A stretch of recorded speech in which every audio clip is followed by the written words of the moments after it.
Bueno, muchas gracias.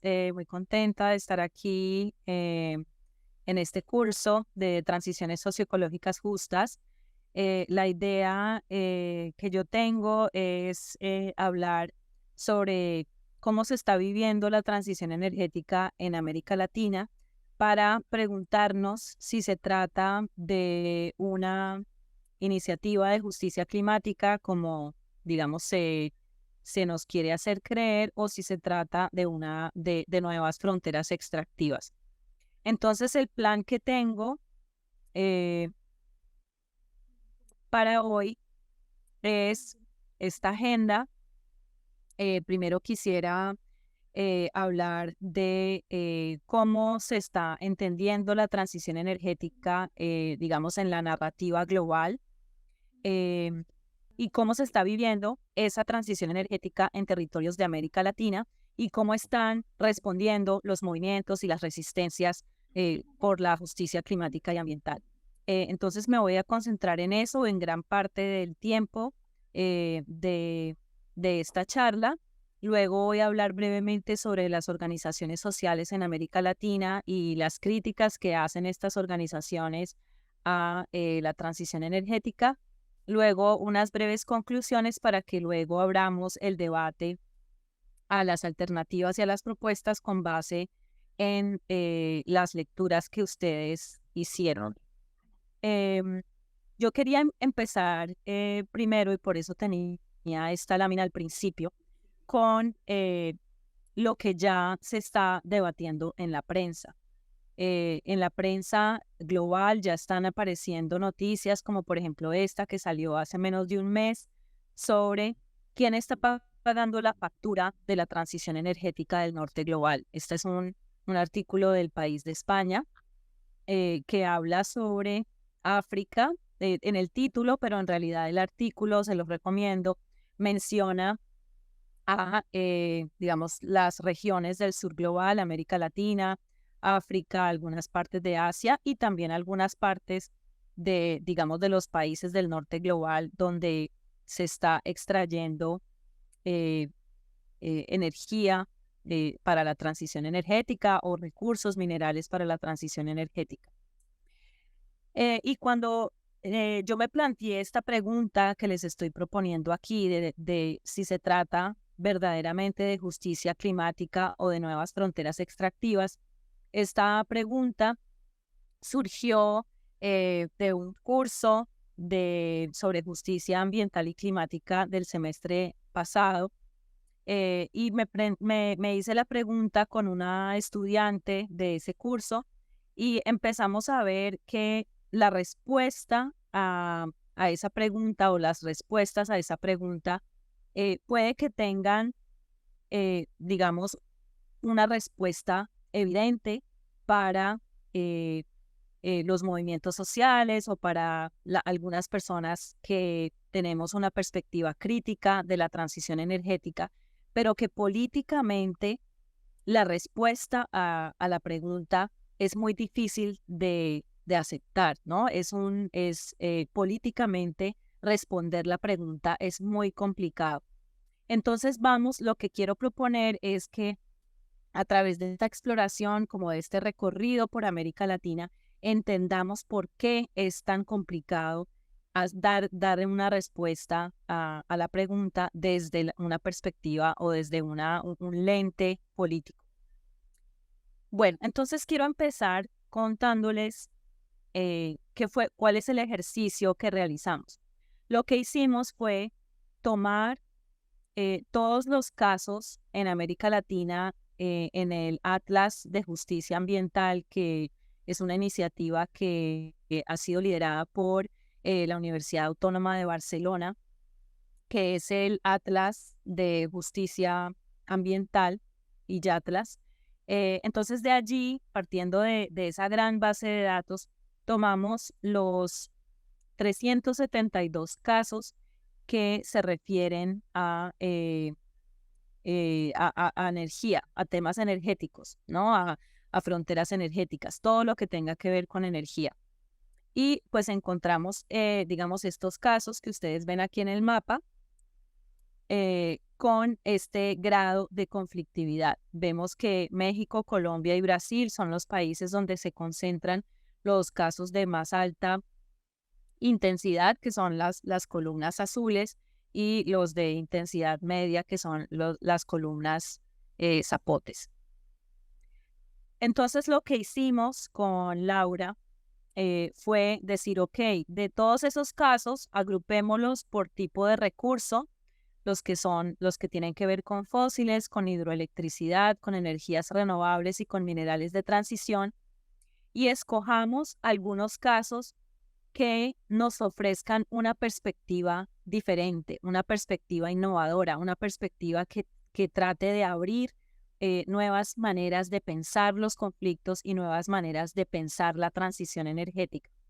Entonces salieron estos 8 casos, que son de los que yo les voy a hablar esta tarde, situándolos primero en un contexto de qué se dice sobre la transición energética a nivel global y cerrando con una breve reflexión sobre qué es lo que está pasando alrededor de ese recurso, en particular en América Latina.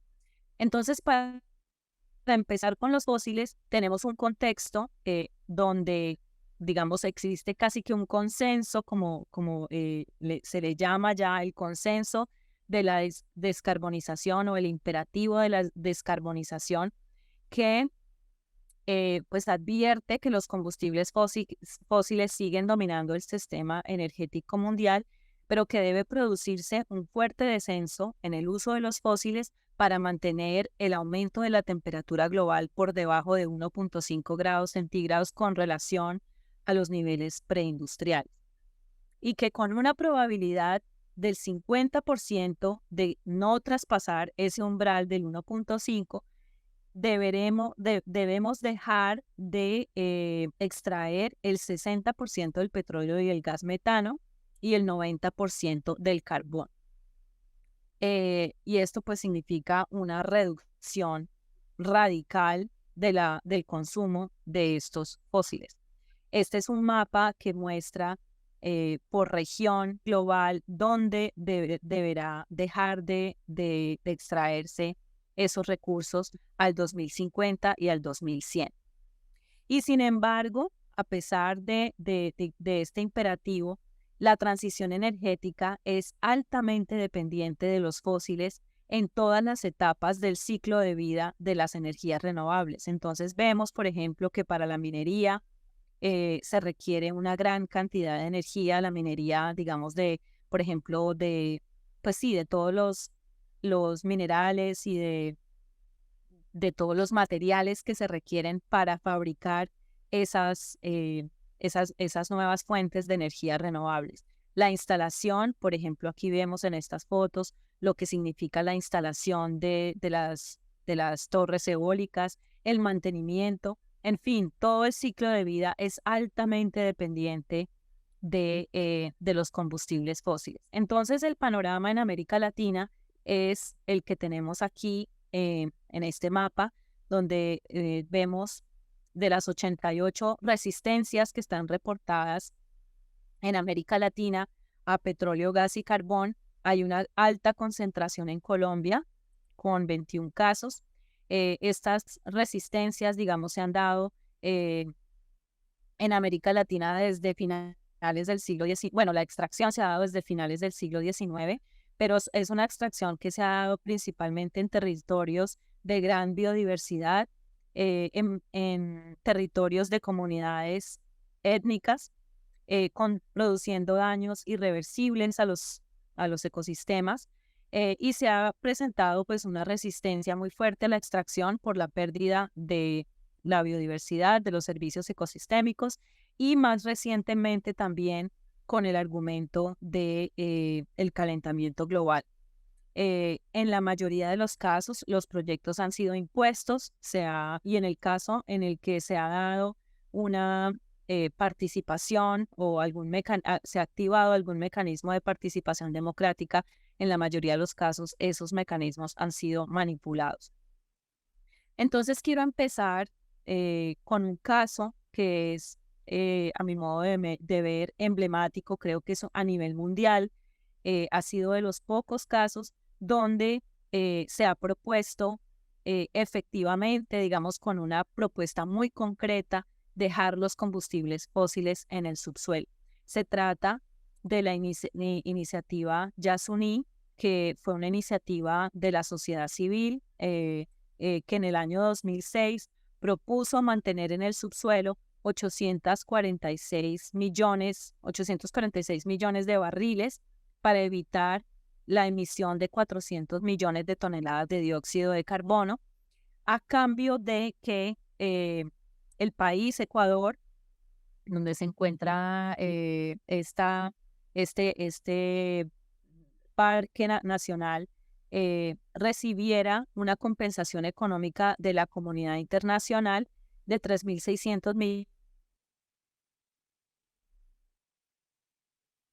millones de dólares, que era digamos, por vender el petróleo en el mercado.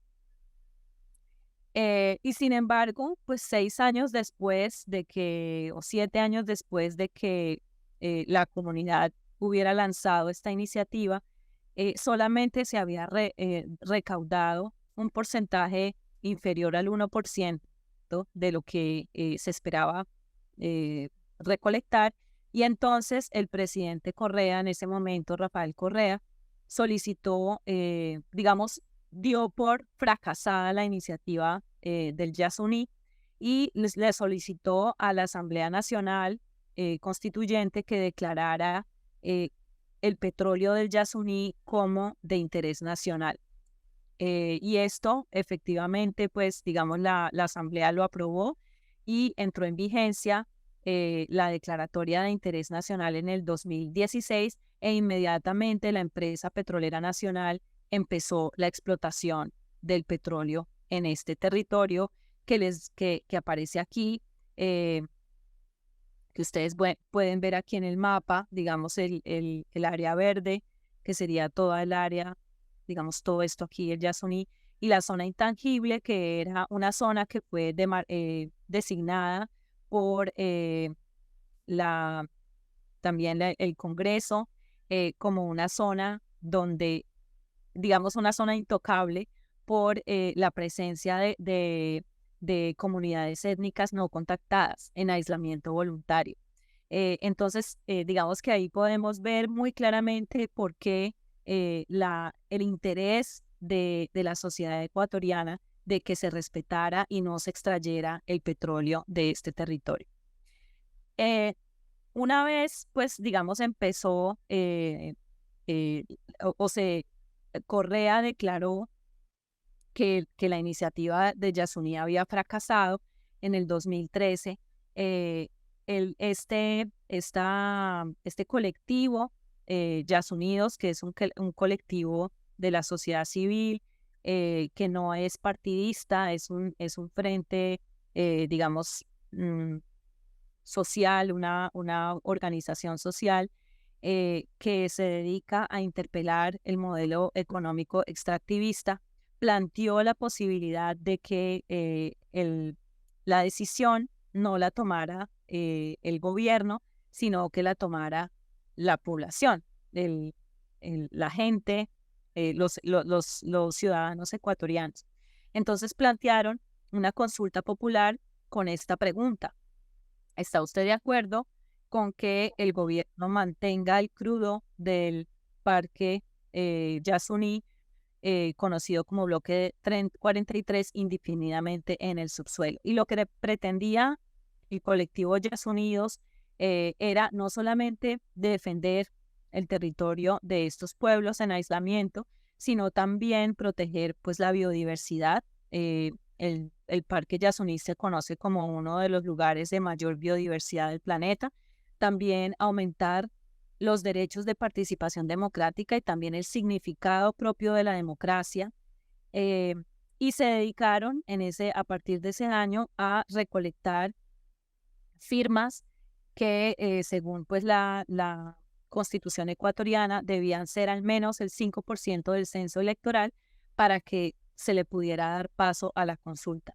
En el 2014, un grupo gigantesco de voluntarios lograron reunir muchas más firmas de las que necesitaban y a pesar de esto, el Consejo Nacional Electoral anuló fraudulentamente más de 400.000 firmas y bloqueó la consulta popular.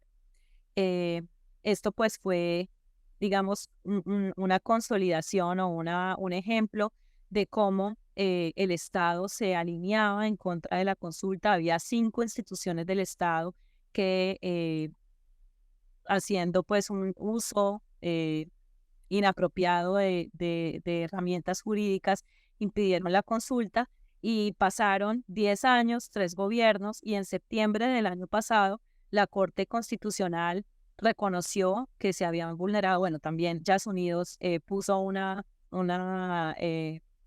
acción de tutela y finalmente en septiembre del año pasado la Corte reconoció que se habían vulnerado los derechos de Jazz Unidos, de todos los firmantes y autorizaron la convocatoria a la consulta. La pregunta fue aprobada hace 2 meses y se va a llevar a la consulta popular finalmente en agosto de este año, en un mes. De ganar el sí en esta consulta popular, se deberá desmantelar todos los campos petroleros que se han abierto en el Yasuní. Entonces vemos cómo, digamos, están muy altas las apuestas, ¿no? Y es una apuesta, pues, que no es solamente de Ecuador como un país que quiere proteger este territorio eh, tan, tan valioso, sino también a nivel global lo que se está planteando, ¿no? Es una propuesta realmente de un carácter global. Entonces vemos la importancia pues que tiene este caso, que ya es un caso emblemático. El otro caso del que quiero hablarles, y porque en Colombia pues es donde se han concentrado un gran número de casos en relación con los combustibles fósiles, es el caso de la expansión de la veta de carbón del Cerrejón. El Cerrejón, pues como ustedes muy seguramente conocen, ha dejado una huella enorme en el territorio Wayuu. El Cerrejón es la mayor mina de carbón a cielo abierto en América Latina y una de las más grandes del mundo, produce trillones de toneladas al año. Tiene permiso de operación hasta el año 2034, opera sobre, tiene un permiso de operar sobre 69.000 hectáreas, opera directamente sobre 10.000, tiene una vía férrea, bueno, puertos en varias partes, ha desplazado un número grande de comunidades, ha desviado arroyos y ha producido una gran contaminación del aire por material particulado. Este carbón se exporta principalmente a la Unión Europea, pero también de manera muy importante a Turquía, donde el 80% de la energía eléctrica se produce a partir de termoeléctricas, o sea, quemando carbón. Eh, Esta producción requiere más o menos 30 millones de litros de agua por día y está ubicada, como ustedes conocen muy bien, en un desierto árido del segundo departamento más empobrecido de Colombia. Y lo que ahorita se debate es la expansión del carbón hacia un municipio que se llama San Juan del Cesar, que está en el sur de La Guajira. Aquí lo podemos ver en el mapa de la derecha, eh, especialmente hacia digamos, la veta que se espera, la mina que se espera abrir es esta zona que ustedes ven acá en amarillo punteado, donde habita una comunidad de más o menos 2.000 personas. Es una comunidad negra que ha habitado este territorio por más de 200 años y que se ha dedicado históricamente a la producción agropecuaria. Esta zona también, por el hecho de que tiene, de las pocas regiones en La Guajira que tiene agua, porque está digamos, en la confluencia de la Sierra Nevada de Santa Marta al noroeste y la Serranía del Perijá al sureste. tiene varias fuentes de agua que surten pues el territorio.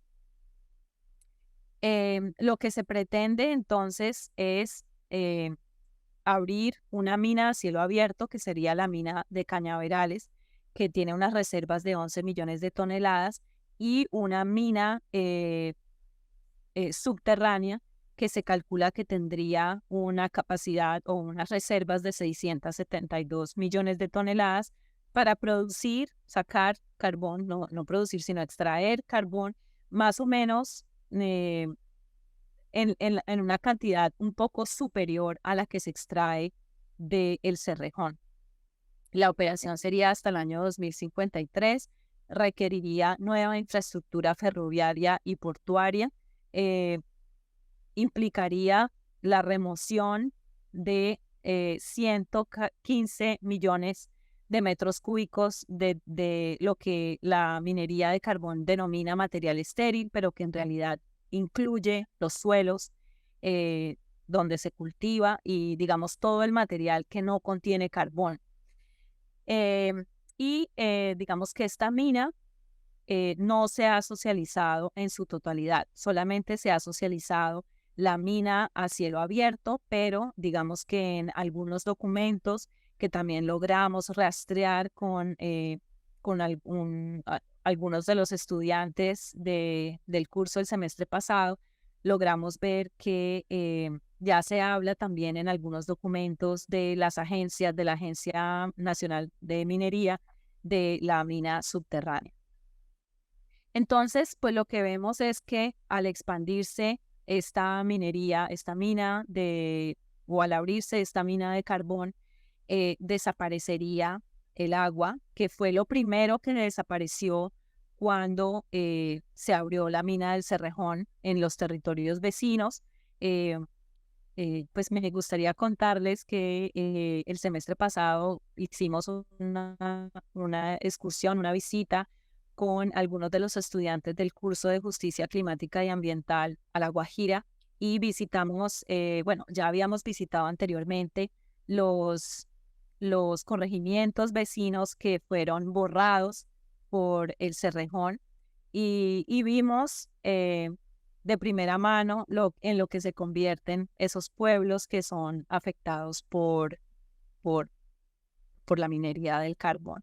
Entonces aquí vemos lo que se perdería en estas fotos, ¿no? Es un territorio muy rico que tiene un sistema ancestral de manejo del agua en unas acequias que manejan un sistema muy sofisticado de riego y de manejo comunitario del agua. Bueno, sobra decir también que Cañaverales es uno de los pocos pueblos de la región que tiene permanentemente suministro de agua para consumo doméstico y para riego. Además, esta es una foto, aquí ustedes ven la fecha, el 20 de mayo, que acompañamos con los estudiantes del curso, que fue una preconsulta, como la llama el Ministerio del Interior, porque el Consejo Comunitario Los Negros de Cañaverales, que es una organización étnica que se conformó para poder hacerle resistencia al proyecto de la mina, se ha negado desde siempre a que le hagan una consulta previa, que es el mecanismo, entre comillas, democrático para que la gente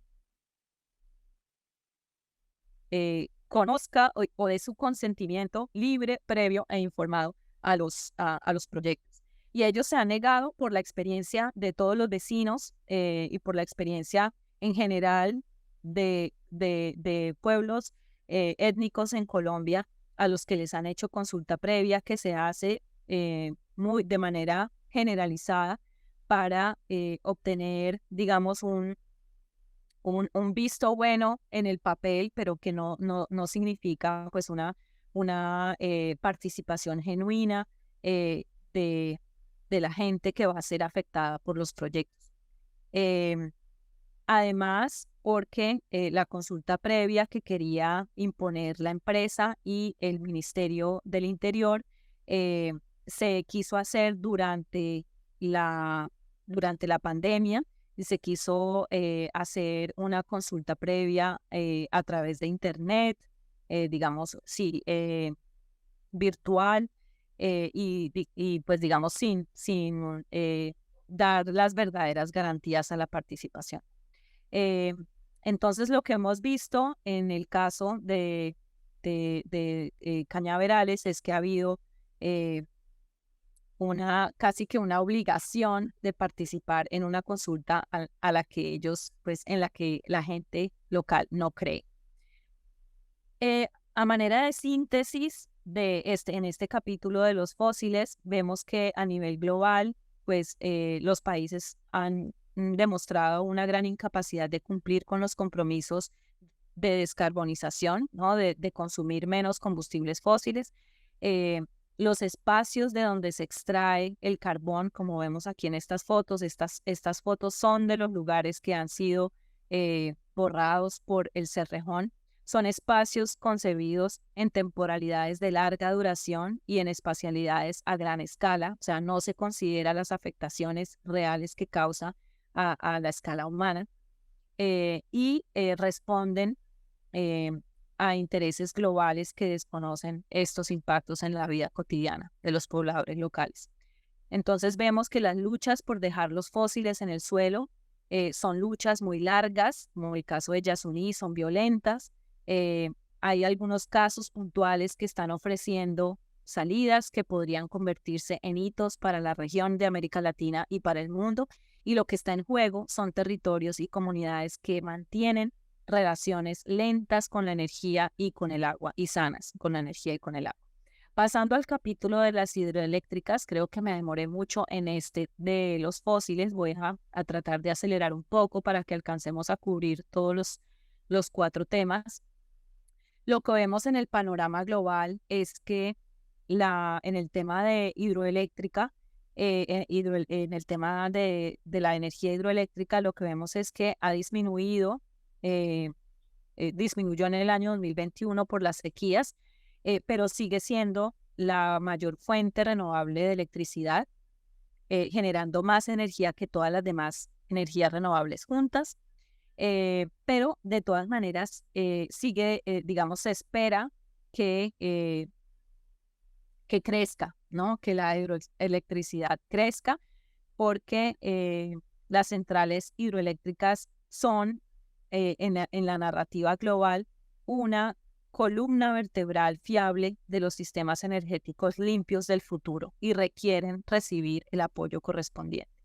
Sin embargo, vemos que en América Latina pues hay una cantidad muy significativa de conflictos por la construcción de estas hidroeléctricas. Vemos una concentración de casos en México y en Chile, pero si vemos, digamos, analizamos un poco dónde se concentra la mayor capacidad de generación de energía hidroeléctrica en América Latina, vemos la concentración en Brasil con las mayores hidroeléctricas que se han construido y que están en construcción. Y quiero hablarles particularmente del caso Belomonte en el río Xingu. Esta represa hace parte de un plan de construir más de 60 represas en la cuenca del río Amazonas. Belomonte tiene una capacidad de 11.000 megavatios. Es una de las, creo que es la tercera más grande de América Latina, pero que solamente tiene capacidad de producir 1.000 megavatios en la temporada seca.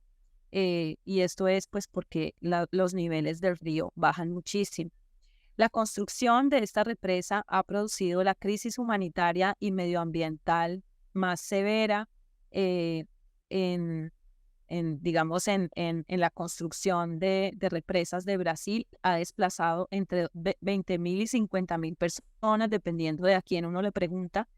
Ha producido una destrucción masiva de la vida relacionada con el río. Se ha acosado a los pueblos indígenas y se ha impuesto un sistema energético autoritario que ha afectado los medios de subsistencia de los indígenas y de las comunidades ribereñas.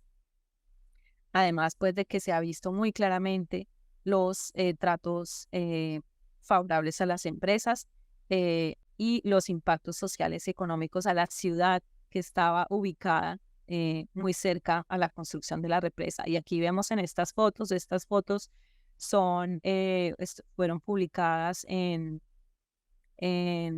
Infobae eh, y lo que ha pasado, pues allí ha sido de una violencia inmensa. En el 2015, por ejemplo, 500 trabajadores que estaban protestando fueron arrollados por un carro que intencionalmente mató a una persona.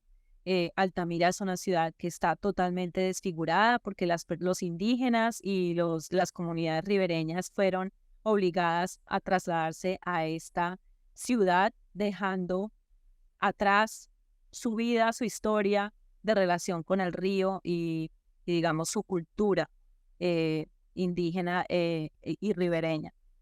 Y entonces, bueno, y también ha habido masacres en el sistema penitenciario, una ola de suicidios entre jóvenes en el año 2020. Pero lo que pone a Belo Monte de nuevo en la agenda política latinoamericana es que Lula, en su campaña por la reelección, la elección el año pasado, o este año, bueno, recientemente, él se comprometió a tener una política proambientalista en la Amazonía, ¿no? Entonces, eso por un lado. Y por otro lado, porque la licencia de operación de Belo Monte se venció o, digamos, no se le renovó automáticamente en el año 2021 por el incumplimiento de muchos compromisos que tenía la empresa con la sociedad. Entonces, la licencia de operación está suspendida. Entonces, a Lula se le presenta la oportunidad y la prensa se lo está recordando, digamos, permanentemente de tomar una decisión diferente, ¿no? Y de enfrentar y de dejar un legado diferente para la Amazonía.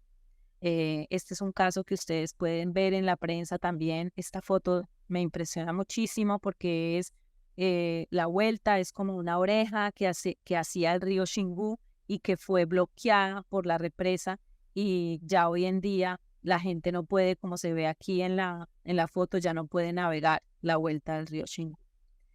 Y el otro caso que, digamos, no está tan de nuevo como en el debate público, pero que es terriblemente importante por lo que sucedió, es la represa Chixoy en Guatemala, que es una represa muchísimo más pequeña, solamente tiene 300 megavatios de capacidad, pero fue construida en las tierras del pueblo Mayachi en medio de la guerra civil del país. Esta represa desplazó a más de 3.500 personas, pero afectó directamente a más de 6.000 familias. Fue una represa cuya construcción estuvo atravesada por masacre, tortura y secuestro de muchísimas personas. Ya se reconoció que el ejército y las fuerzas paramilitares asesinaron a 444 personas que se opusieron a la construcción de la represa. Y esta es una represa que fue financiada por el Banco Mundial y por el BID y construida por empresas italianas, alemanas y estadounidenses. Y todo este consorcio financiero y tecnológico supo en el momento en el que se estaba construyendo la represa que el Estado guatemalteco y los grupos paramilitares estaban ejerciendo esta violencia y no hicieron nada. Entonces, digamos que es un caso que es muy importante recordar de cuál ha sido el legado de la construcción de hidroeléctricas en América Latina. Y pues este titular del Guardian también lo dice muy claramente, ¿no? La, la represa Chicxulub, donde el desarrollo y el terror se juntan, se intersectan. Entonces, de manera de síntesis, la hidroelectricidad en la transición energética, vemos que pues ha habido una evolución de la narrativa, porque inicialmente, digamos, cuando todas estas hidroeléctricas se empezaron a construir en los años 80, 90, la infraestructura, la construcción de las hidroeléctricas era, la narrativa era la importancia de la energía para el desarrollo. Y hoy en día esta narrativa se ha transformado en una narrativa de la hidroelectricidad como una energía limpia y como una gran oportunidad para los inversionistas privados y las empresas de que generen energía limpia para sus operaciones. Eh, Sin embargo, vemos que la historia, el legado que ha dejado la construcción de hidroeléctricas en América Latina ha tenido, pues, ha sido de violación de derechos humanos, violencia extrema, necropolítica, una devastación ambiental masiva que puede catalogarse como ecocidio. Y creo que esto lo resume muy bien el testimonio de uno de los representantes del movimiento afectados por represas, que cuando él dice, la historia de la construcción de presas ha sido una historia de incompetencia, codicia, ilegalidad y brutalidad. Pasando a las ya, digamos, mencionadas o nombradas energías renovables, que serían la energía solar y la eólica, vemos que en el 2023 se espera que la energía eólica ya esté produciendo más de 1 teravatio, un millón de megavatios de energía eléctrica. Eh, en el 2021 la eólica era el 7% de la matriz global, se espera que llegue a ser el 28% en el 2050, 28%. La energía solar ha sido la energía de mayor crecimiento, en Colombia está creciendo impresionante, eh, y la capacidad instalada de energía solar va a superar la del carbón en el año 2027. Todos estos datos son de la Agencia Internacional de la Energía. Igualmente, la Agencia Internacional de la Energía, ustedes ven aquí las proyecciones a muy corto plazo de la Agencia Internacional de Energía, que muestra que tanto el carbón como el gas natural y las hidroeléctricas se reducen, mientras que la energía solar y eólica aumentan de manera muy importante. Y sin embargo, la Agencia Internacional de la Energía dice que estos crecimientos que aparecen en esta gráfica todavía son insuficientes para alcanzar el escenario neto cero. O sea que para el neto cero se debería triplicar el crecimiento de la solar, y la eólica se debe duplicar la capacidad que tenía en el 2021. El caso, bueno, en América Latina lo que vemos es una gran concentración de conflictos por energía, por proyectos de energía eólica y solar en México, con 15 conflictos. México ha tenido un crecimiento exponencial en la instalación de estos sistemas. Y el caso del que quiero hablarles, bueno, quiero hablarles de dos casos. El primero es el del corredor eólico del Istmo de Tehuantepec en Oaxaca, donde se han construido 29 parques privados con una capacidad de 2.700 megavatios a principios del 2021. Esto ya debió haber cambiado. La mayoría de proyectos son contratos de autoabastecimiento. Esto quiere decir que son las mismas empresas privadas las que han empezado a construir sus propios parques eólicos para suministrar su energía. Las comunidades indígenas hablan de despojo del territorio, porque los corredores, las empresas o los parques eólicos, como se les conoce, se instalan sin de una manera totalmente irregular, apropiándose pues de los territorios sin ninguna consulta. Y hablan entonces de que estos proyectos son expresiones de neocolonialismo y de capitalismo verde. Según estas comunidades que han sido afectadas por los parques eólicos, amenazan tradiciones económicas locales, están transformando la geografía local y están incitando los abusos contra los derechos humanos. Existen en este territorio del Istmo de Tehuantepec 126 demandas legales de comuneros para anular contratos de arrendamiento de tierras que se han celebrado entre empresas extranjeras y las comunidades. Entonces, digamos esto, si ustedes lo ven y lo que vimos en el Atlas de Justicia Ambiental, es que todos estos contratos de arrendamiento se hacen de una manera fraudulenta. Y el otro caso del que quiero hablarles sobre energías renovables es un caso en el que la resistencia, digamos, hizo que el parque solar no se construyera, que es el megaproyecto solar Tikul A y B en Yucatán. Aquí ustedes ven, por ejemplo, esta noticia aquí a mano derecha, donde se anuncia que se suspendió definitivamente los permisos a estos megaproyectos fotovoltaicos Tikul A y B. Este proyecto lo que pretendía era instalar más de 1 millón de paneles solares para producir 300 megavatios de energía. Iban a ocupar toda esta área, pero requerían tumbar el 89% de esa área de selva para poder instalar los paneles solares. Era el proyecto solar más grande de América Latina. Se asignó a la empresa sin consulta previa. En noviembre, en la última asamblea del 2018, se dio el consentimiento, pero bajo una enorme presión. La asamblea estaba rodeada por el equivalente al SMAT, con moderno equipo y armamento. La consulta pues no tuvo atributos de consulta previa de acuerdo con los estándares internacionales, y en junio del año pasado, hace un poquito más de un año, un tribunal del país reconoció las afectaciones que iba a tener el parque y pues digamos negó revocó ese permiso. A manera de síntesis de esta energía, de estos proyectos de energías renovables, en México principalmente vemos que el país está exportando una gran cantidad de esta energía hacia Estados Unidos, donde hay una demanda creciente. La mayoría de estos parques se ubican en territorios indígenas y campesinas, implican una deforestación de bosques, de zonas agrícolas, de zonas de valor arqueológico. No se están realizando consultas previas ni se está dando la suficiente información a la gente sobre los alcances y los impactos.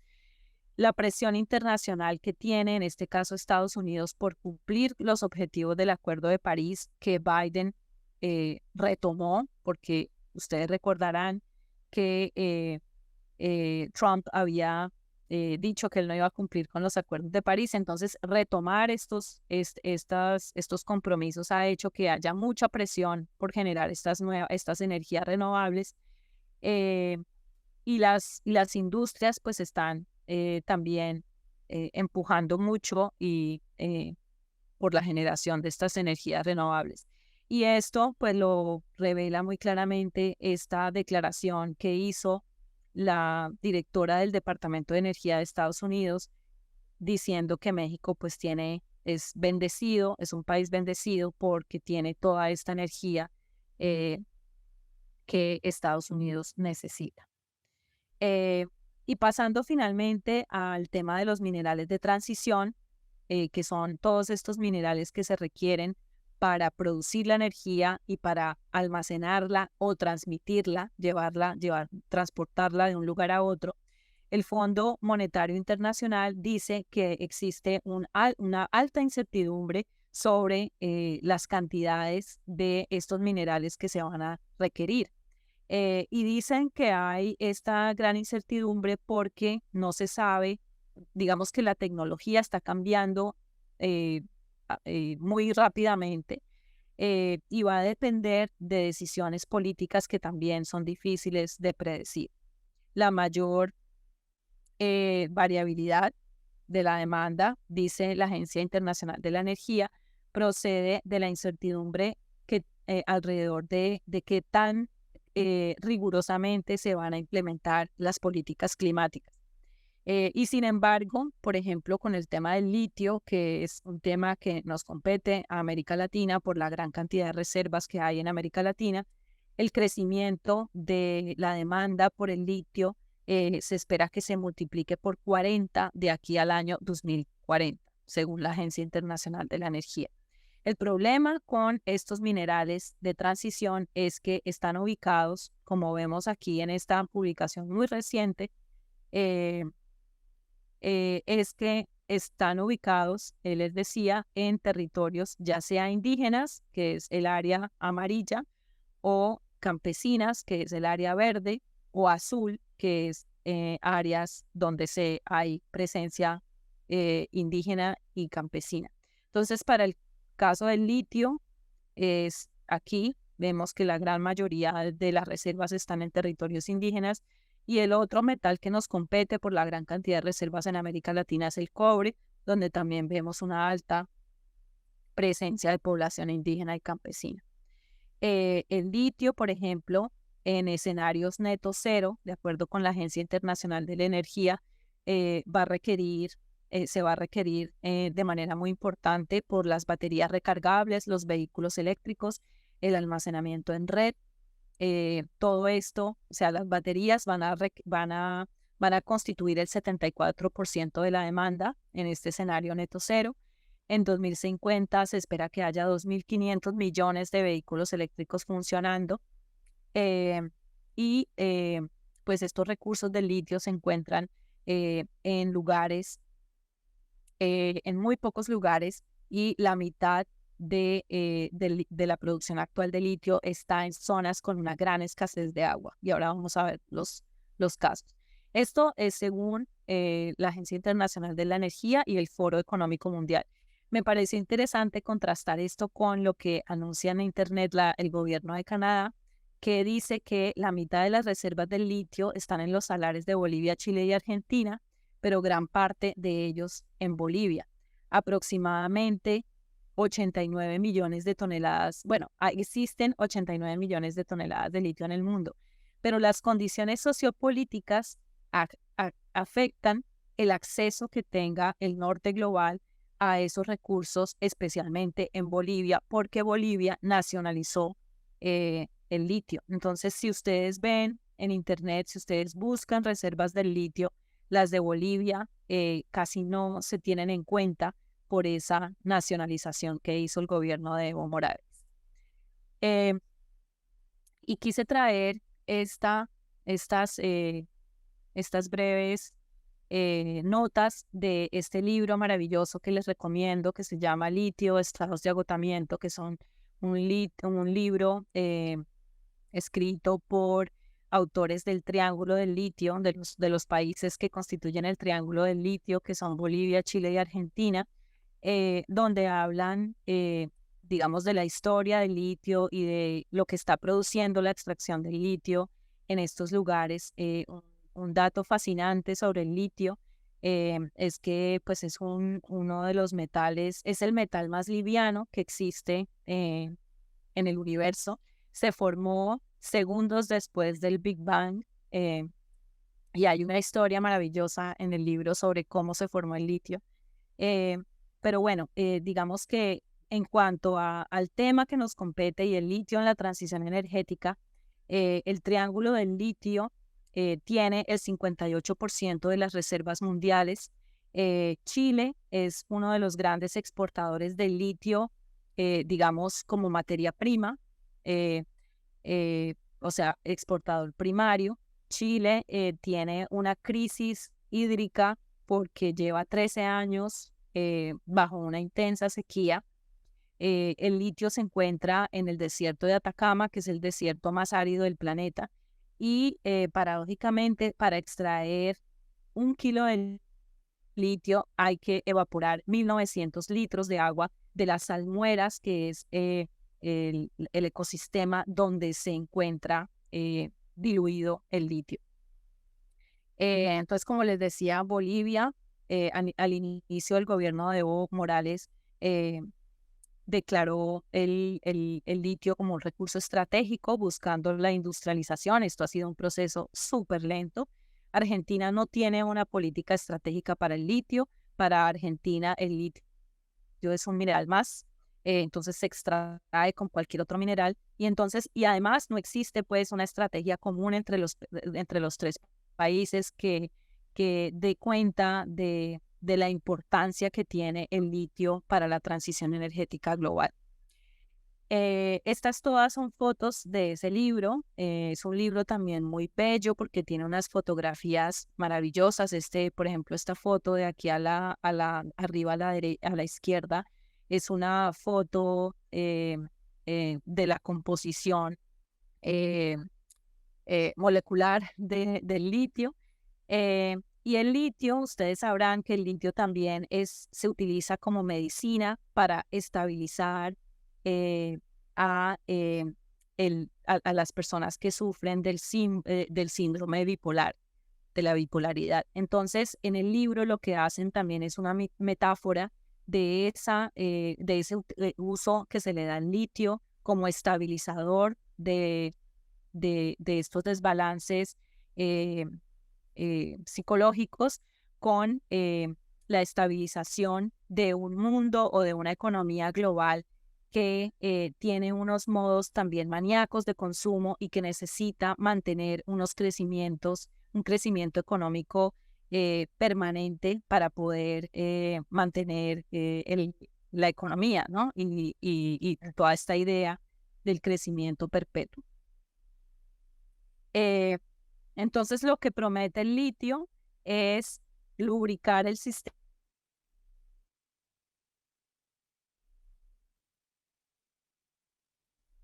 a posibilidades para la posibilidad de reducir las emisiones y de ofrecer ganancias para los inversionistas. Pasando finalmente al cobre, tenemos que el cobre es un mineral, un conductor muy eficiente, se utiliza en todos los sistemas prácticamente de energía para transmitir energía eléctrica. Se estima que las instalaciones solares y eólicas van a incrementar en 4.4 millones de toneladas de cobre para el 2025, que es un incremento del 15% frente al consumo actual. Eh, y, y el programa de las Naciones Unidas, 75% la demanda de cobre para el año 2050. Los conflictos por cobre, ustedes supondrán, se concentran en Perú, que es donde más cobre se ha extraído, y Chile. Aquí vemos una foto de la dimensión de la mina de Quellaveco en Perú. Esta mina, que es el caso que les traigo, es una mina de propiedad de la empresa Anglo American en sociedad con la corporación Mitsubishi. Entonces también aquí vemos como las empresas, digamos, también tienen una integración vertical, ¿no? Para proveerse de todo este material, estos materiales que requieren para los mercados. Esta mina, en los primeros 10 años de operación, estaba extrayendo un promedio de 300.000 toneladas por año. Espera cerrar el 2023 con 350.000 toneladas de cobre. Y según el Ministerio de Minas y Energía de Perú, el cobre constituye el 16% del Producto Interno Bruto del Perú. Entonces, esta mina lo que ha producido es digamos, una apropiación muy grande del agua. La empresa, por ejemplo, ahorita está planeando desviar el curso de un río para explotar 85.000 toneladas de cobre por un periodo de 32 años. La empresa utilizaría 700 litros por segundo de agua. El puerto de el puerto de Matanari sería el puerto por donde saldría el 10% de la producción mundial de cobre. Digamos que esta mina es la que figura entre las operaciones de menor costo para la extracción de cobre a nivel mundial.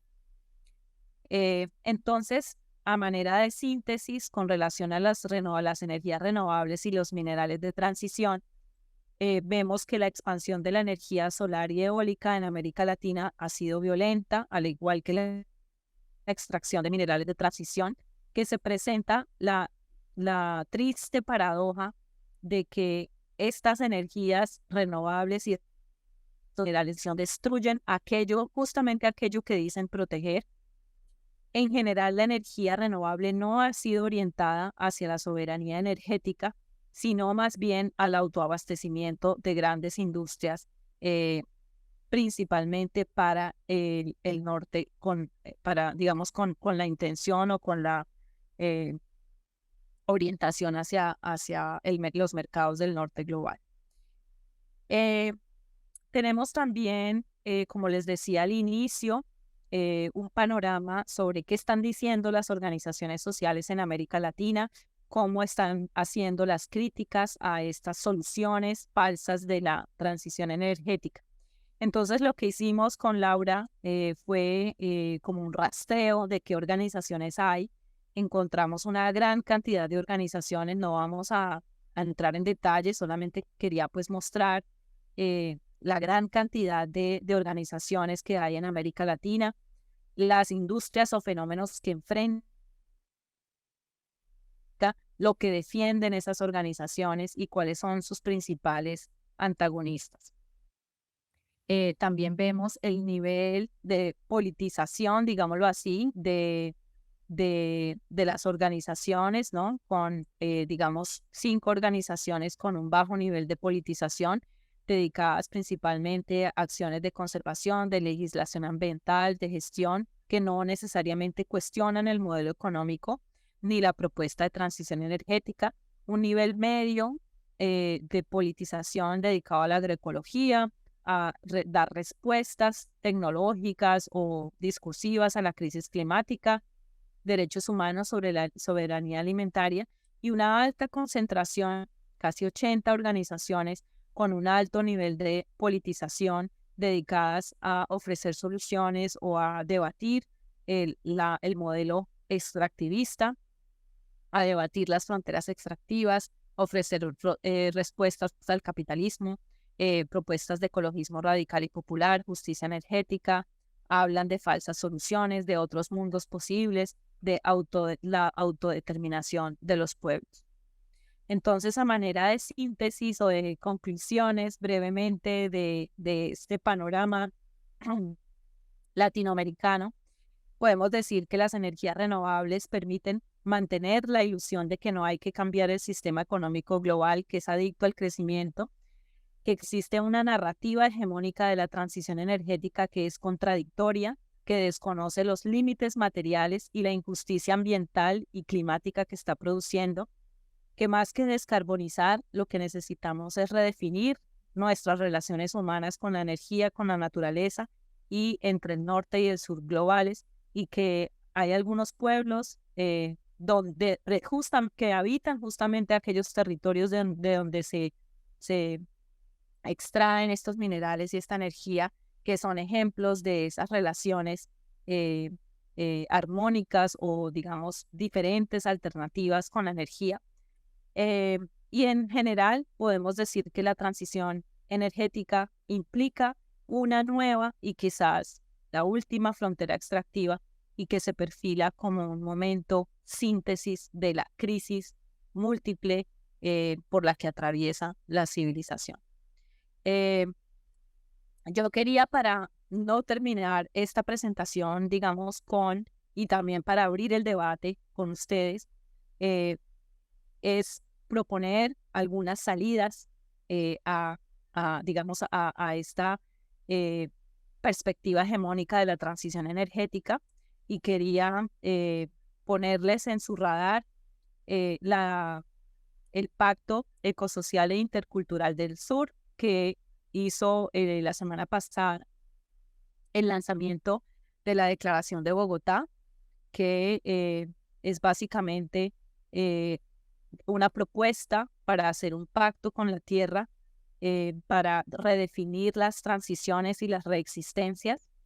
Los invito a que conozcan y se involucren con el Pacto Ecosocial e Intercultural del Sur. un análisis que publicamos muy recientemente, ahorita en junio, en colaboración con el Instituto Wuppertal, que trata de analizar qué es lo que está proponiendo Colombia desde su institucionalidad para realizar su transición energética y qué viabilidad tiene esta propuesta del Estado colombiano. Y también quiero invitarles a ver unas iniciativas a nivel local que proponen las comunidades que han sido afectadas por la extracción de combustibles fósiles, por la extracción de energías renovables y los minerales de transición. Y para eso les propongo que busquen, que miren este video Palagua, Existir sin crudo, que escuchen la radionovela Tierra de Agua y, y bueno, vamos a estar también lanzando muy próximamente otras publicaciones, especialmente para apoyar a la comunidad de cañaverales en la defensa de su territorio.